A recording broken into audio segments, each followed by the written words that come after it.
सुप्रभात बच्चों।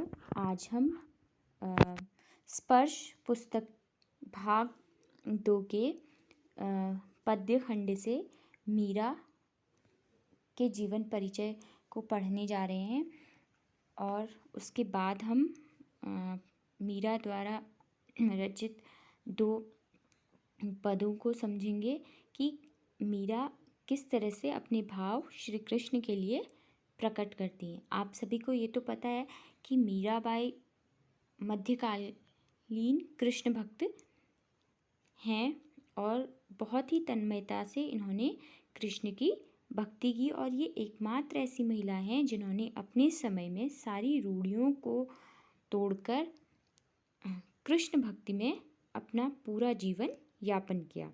चलिए सर्वप्रथम हम इनके जीवन परिचय को जानेंगे। इनका जन्म राजस्थान के मेड़ता गांव में सन 1903 में एक राजघराने में हुआ था। ठीक है। और मीरा का विवाह राणा सांगा के पुत्र भोजराज के साथ हुआ था और 13 वर्ष की आयु में इनका विवाह हुआ था, जैसा कि आप देख सकते हैं। चलिए अब हम मीरा का जीवन परिचय देखते हैं। मीरा का जन्म जोधपुर के चोकड़ी कुड़की गांव में 1503 में हुआ माना जाता है। 13 वर्ष की उम्र में मेवाड़ के महाराणा सांगा के कुंवर भोजराज से उनका विवाह हुआ। उनका जीवन दुखों की छाया में ही बीता। बाल्यावस्था में ही माँ का देहांत हो गया था। विवाह के कुछ ही साल बाद पहले पति फिर पिता और एक युद्ध के दौरान ससुर का भी देहांत हो गया। भौतिक जीवन से निराश मीरा ने घर परिवार त्याग दिया और वृंदावन में डेरा डाल पूरी तरह गिरधर गोपाल कृष्ण के प्रति समर्पित हो गई। यानी कि जो भौतिक जीवन है, सांसारिक जीवन से वो दुखी होकर अपना पूरा जीवन उन्होंने कृष्ण भक्ति को समर्पित कर दिया। मध्यकालीन भक्ति आंदोलन की आध्यात्मिक प्रेरणा ने जिन कवियों को जन्म दिया उनमें मीरा का विशिष्ट स्थान है। इनके पद पूरे उत्तर भारत सहित गुजरात, बिहार और बंगाल तक प्रचलित हैं। मीरा हिंदी और गुजराती दोनों की कवयित्री मानी जाती हैं। संत रैदास की शिष्या मीरा की कुल 7-8 कृतियाँ ही उपलब्ध हैं। मीरा की भक्ति दैन्य और माधुर्य भाव की भक्ति है। इन पर योगियों, संतों और वैष्णव भक्तों का सम्मिलित प्रभाव पड़ता है। मीरा के पदों की भाषा में राजस्थानी, ब्रज और गुजराती का मिश्रण पाया जाता है। वहीं पंजाबी, खड़ी बोली और पूर्वी के प्रयोग भी मिल जाते हैं। यानी जो मीरा है उनके गुरु कौन है?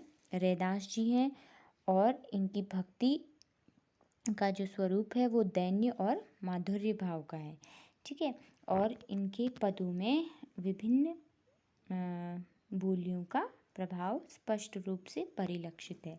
चलिए अब हम देखते हैं पाठ प्रवेश। कहते हैं पारिवारिक संतापों से मुक्ति पाने के लिए मीरा घर द्वार छोड़कर वृंदावन में जा बसी थी और कृष्णमयी हो गई थी। इनकी रचनाओं में इनके आराध्य कहीं निर्गुण निराकार ब्रह्म, कहीं सगुण साकार गोपी वल्लभ श्री कृष्ण और कहीं निर्मोही परदेसी जोगी के रूप में संकल्पित किए गए हैं।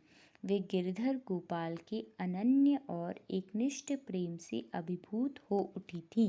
यानी कि जो मीरा थी वो सांसारिक पारिवारिक दुखों से एक के बाद एक वज्रपातों के आघात को सहते हुए उन्होंने सांसारिक जीवन का त्याग कर वृंदावन वो जा बसी और वहाँ पर वो कृष्णमयी हो गई। कृष्णमयी होने का मतलब है कि उन्होंने अपना पूरा जीवन कृष्ण को समर्पित कर दिया, कृष्ण की भक्ति में समर्पित कर दिया। और उनके जो आराध्य हैं श्री कृष्ण, कहीं वो निर्गुण निराकार ब्रह्म के रूप में चित्रित हैं, कहीं सगुण साकार रूप में चित्रित हैं जो बाल लीलाएं करते हुए प्रतीत होते हैं, और कहीं पर वो निर्मोही परदेसी के रूप में, जोगी के रूप में कल्पित किए गए हैं। ठीक है। वे गिरधर गोपाल की अनन्य और एकनिष्ठ, यानी जो मीराबाई हैं उन्होंने पूरी तरह से एकनिष्ठ यानी गिरधर के अलावा उन्होंने किसी की भक्ति नहीं की और उनके प्रति प्रेम को अपना जो प्रेम है उसको उन्होंने समर्पित किया। प्रस्तुत जो पाठ है जिसमें हम आगे 2 पदों को पढ़ेंगे, उसमें मीरा अपने आराध्य यानी श्री कृष्ण को संबोधित करती है। मीरा अपने आराध्य से मनुहार भी करती है, लाड़ भी लड़ाती है, तो अवसर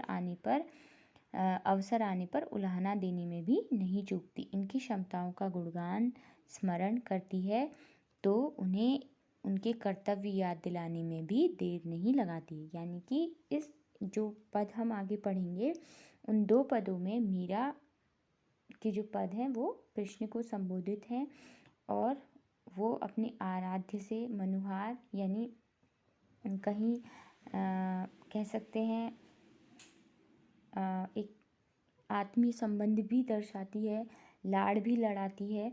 ठीक है, लाड़ यानी अपना प्रेम भी प्रकट करती है और समय आने पर उन्हें उलाहना यानी कह सकते हैं कमेंट भी करती हैं और उनकी जो कृष्ण की क्षमताओं का गुणगान भी करती हैं, उन्हें याद भी करती हैं और उन्हें उनके कर्तव्य भी याद दिलाती हैं। ठीक है, इस तरह से हमने देखा कि किस तरह से मीरा ने अपने पारिवारिक